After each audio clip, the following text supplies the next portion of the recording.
sendo mais um jogado de um lado para o outro. Se tu não tem certeza de tudo isso que a gente falou, né? E muitas vezes até sabe, até tem vontade, mas acaba se sabotando. E é importante que volte a atenção para isso, para perceber dentro dessa sabotagem, obviamente, aquilo que tu carrega dentro, que vozes são essas, quem já falou, quem já vivenciou, o que aconteceu.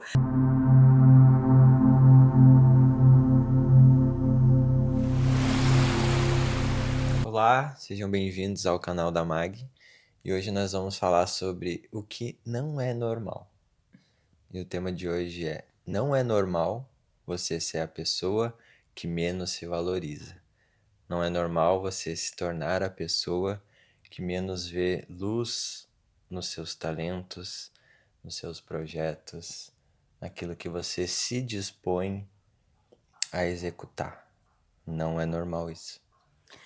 E aqui é interessante a gente pensar que pode ter pessoas que, defina normal, né?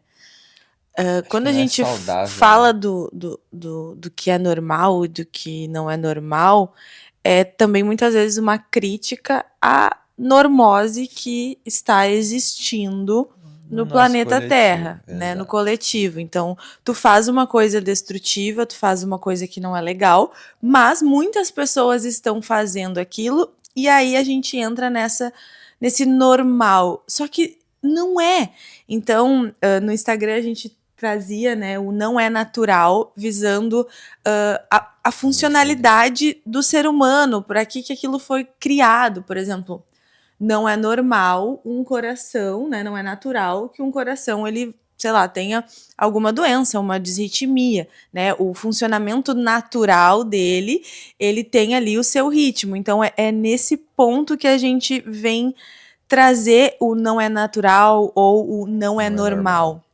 Inclusive, tem até o livro do Gabor, que eu quero muito ler, a gente quer bastante ler esse livro, que fala sobre o mito do normal e sobre como a gente está vivendo várias doenças, várias disfunções e não está percebendo. Mas, como a gente ainda não leu o livro, não é sobre isso que a gente vai falar. É sobre as Não é normal. outras partes dos Do não nossos é normal. estudos e das nossas observações. É. E também como um alerta, né? Um tipo, Acho que oi. o que a gente quer trazer é um alerta, né? De tipo Uhum. assim, não normalizem isso, porque senão vocês estão indo num caminho contrário daquilo que vocês poderiam estar fazendo de forma saudável e de um crescimento natural para sua vivência, né? Bom, vamos Ao deste nosso tema. momento, que é o fato de não ser normal a gente ficar se sabotando, né? Sendo o nosso próprio inimigo, né? Tem uma frase que eu gosto muito e eu já ouvi em diversas pessoas e recentemente a Lu falou dela, né? Acho que no documentário, que Deus entregou uma página do grande livro da vida para cada um de nós. E para a gente escrever a nossa história da nossa forma única, exclusiva, né? O DNA ele é único, a gente não tem repetição e só que quando a gente está dentro de uma vivência do coletivo, e aqui eu trago até a questão sistêmica, né, visceral do pertencimento, a gente vai esquecendo aquilo que a gente tem de único, porque a gente fica olhando muito mais para o externo, porque os outros estão fazendo, qual é a trend, qual o hype, qual o novo momento pop, e vai se desconectando daquilo que é nosso, daquilo que faz sentido para nós. E muitas vezes, e na maioria das vezes, e eu acho que é inclusive necessário no momento que a gente está vivendo, é ir na contramão, é fazer diferente, é explorar ambientes diversos. Só que, se tu não confia em ti, se tu não tem clareza que tu tem uma página única para te colocar ali os teus dons, as tuas habilidades, o teu DNA, que só tu tem, tu desconecta do teu caminho e acaba vivendo a partir da expectativa do outro. Então, o que o outro espera de ti, o quanto o outro te valida, quantos likes tu recebe, quanta validação tu recebe, e deixa de viver aquilo que é mais natural para ti, né? Aquilo que é mais orgânico para ti. E é até legal a gente começar com essa série de vídeos aqui do Não é Natural com esse ponto, porque eu acho que ele é muito básico, né? Nós trazemos aqui perspectiva de corpo, mente e alma. Então nós somos seres espirituais vivendo uma experiência terrena. E quando a gente não tem clareza disso, a gente se anula, a gente deixa de fazer aquilo que a gente gostaria de fazer, porque a gente está sendo arrastado por um coletivo. Sim. Eu acredito que isso que a Rafa falou é muito importante e o complemento, eu acho que disso, é o nosso próprio processo de individuação, né? Quando a gente entra num processo de individuação, vários estudiosos, filósofos, essa galerinha do bem aí que nos trouxe tanta luz no mundo, sempre falou disso, né? Da gente se aprofundar no estudo da alma, estudar o que de fato nós viemos fazer aqui, o que de fato nós precisamos fazer, qual é a nossa missão de vida, qual é o nosso propósito, por que a gente está aqui, por que todo mundo fala que esse planeta é uma escola, por que todo mundo fala que esse planeta é um planeta onde a gente vai aprender ensinamentos, né, ter aprendizados para desenvolver uma individuação. Porque dentro de tudo que o coletivo oferece, né, principalmente a cultura pop, né, o pop Não poupa ninguém. o pop não poupa ninguém, né?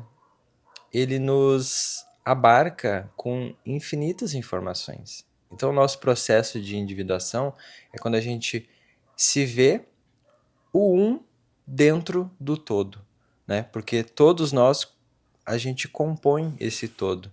Então, quando a gente parte num processo de individuação, a gente enxerga o nosso eu, né? O nosso eu de crescimento dentro desse todo, né? Então, a ideia é que a gente comece a criar a nossa opinião, a gente começa a criar o nosso discernimento, que a gente faça as nossas escolhas, né? Então, o saudável dentro disso é como que eu, né, como indivíduo, posso trabalhar, posso atuar dentro desse todo, não aceitando tudo de uma forma passiva, exatamente, de uma forma passiva, sem questionar o porquê que aquilo, se aquilo faz sentido para mim, se não faz, né? Então, quando a gente parte dessa premissa onde a gente precisa se identificar com aquilo que contribui para o nosso crescimento, a gente começa a entrar nesse estado de individuação, né? Quando a gente também não aceita mais a nossa vida ficar naquela estagnação,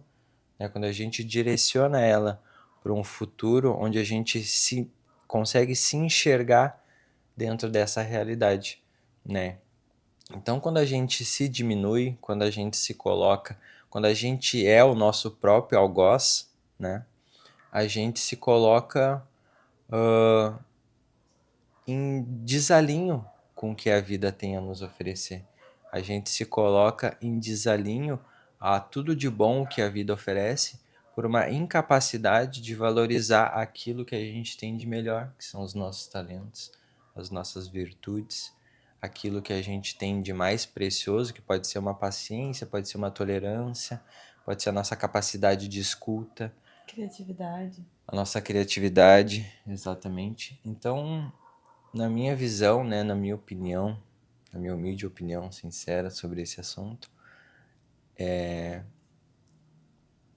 esse não é normal, ele é um fator adoecivo para a nossa vida, porque a gente se coloca cada vez menos num estado de ativo na vida, né? Quando a gente se fecha no mundo e a gente acaba vivendo em um universo onde a gente é o nosso próprio vilão, né? E a gente precisa aprender a sair desse movimento, né? Para que a gente comece a caminhar num sentido mais harmonioso, eu acho, né? E equilibrado na vida. Sim, porque senão fica como eu falei, né, do movimento de massa. tu não segue o teu caminho. E daí a vida, ela é movimento, ela é ação, né? Na ação que a vida acontece, né? E aí acaba que tu tá sendo só arrastado pela massa, sabe? Que nem. Eu lembrei de uma amiga numa roda punk que ela tava lá com os braços pra cima, tipo, sendo jogada de um lado pro outro. E eu acho que Rodas punk. a sociedade é uma Roda punk. grande roda punk que te arrasta e, tipo, não tem ação ali. Tu tá só sendo mais um jogado de um lado pro outro. Se tu não tem certeza de tudo isso que a gente falou, né? E muitas vezes até sabe, até tem vontade, mas acaba se sabotando. E é importante que volte a atenção para isso, para perceber dentro dessa sabotagem, obviamente, aquilo que tu carrega dentro, que vozes são essas, quem já falou, quem já vivenciou, o que, que aconteceu, mas, acima disso, o ambiente, né? Então, a epigenética já fala que o ambiente está acima da genética, porque influencia. Então, é importante tu sair desses locais, sair desses ambientes que te trazem mais do mesmo, que te deixa igual, com a mesma roupa, com a mesma calça, com o mesmo vídeo, com o mesmo livro, com a mesma série, todo mundo ali padrão, e vá para um ambiente onde tu consiga experienciar o melhor de ti, muito te contemplando muito mais. Quando a gente fez uma tiragem, né, a gente tirou um oráculo para entender um pouco mais aprofundado esse assunto, saiu 3 de paus. E aí fala muito sobre isso que a Rafa falou, né, da gente fazer as queimas necessárias dos ambientes que a gente vive para que a gente construa um produto mais equilibrado, né? Então, todo esse movimento de autossabotagem, que nem a Rafa falou, faz com que a gente tenha a força de usar o nosso elemento do fogo, né? De fazer com que esse fogo ele cresça dentro de nós para que a gente consiga ter força para romper com esses ambientes, às vezes romper com valores herdados, né, com coisas que a gente já traz no nosso DNA, né? Nosso DNA é soberano, mas a gente pode sim mudar os aspectos da nossa família, da nossa realidade. A gente pode deixar de ser pessoas omissas e se tornar pessoas mais ativas na vida, né? Mas basta que a gente faça um processo de individuação, que nem eu falei, né? Um processo terapêutico para ter esse autoconhecimento e saber se colocar na vida de uma forma melhor, né? A partir dessa reflexão que a gente trouxe, é interessante tu perceber na tua vida prática como que tu se sente quando tu tem que fazer uma escolha que vai ser muito boa para ti, mas ela é muito diferente do coletivo, né? E pode ser que a partir disso surjam diversos sentimentos, né? Insegurança, culpa, medo. E é fazendo essa observação que tu compreende o quanto tu tá emaranhada e presa dentro dessa perspectiva. E o primeiro passo de mudança é sempre tomar consciência. Isso vai te auxiliar a tomar consciência de onde tu tá para te conseguir seguir nesse caminho mais alinhada ou alinhado, né? Sim. Homens e mulheres assistindo aqui. Oi. Se fez sentido para vocês esse vídeo, se trouxe insights, se lembrou de alguém, compartilha com quem tu sente no teu coração, deixa aqui o teu like. Na descrição a gente sempre coloca o site que tá os nossos serviços. Eu trabalho com a leitura de oráculos, né, runa e tarô, e a constelação familiar. E eu trabalho com limpezas energéticas, oráculos também. E era isso. Por enquanto era isso. Logo vem mais técnicas. Muito bom. Até a próxima. Até a próxima. Tchau, tchau.